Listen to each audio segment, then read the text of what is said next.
Το κτίριο του Δημαρχείου από τα παλαιότερα και ομορφότερα κτίσματα της πόλης.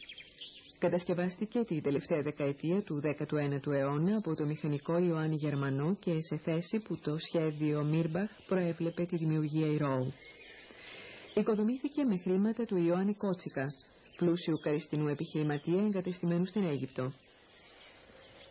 Γόνοι της ίδιας οικογένειας, οι αδελφοί Θεοχάρης και Πολυχρόνης Κότσικας, διέθεσαν μεγάλα χρηματικά ποσά για τη δημιουργία έργων που λάμπριναν με την παρουσία τους στην πόλη.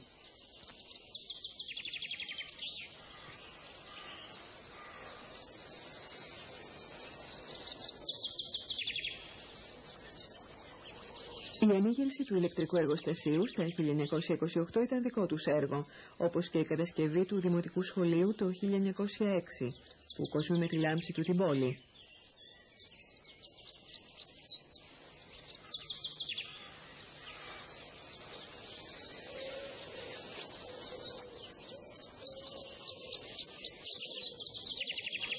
Ακόμα δικό τους έργο ήταν και ένα άλλο αρχιτεκτονικό κομψοτέχνημα, το Παρθεναγωγείο, που καταταφίστηκε το 1971, θύμα της σύγχρονης αντίληψης περί πολεοδομικού μοντέλου.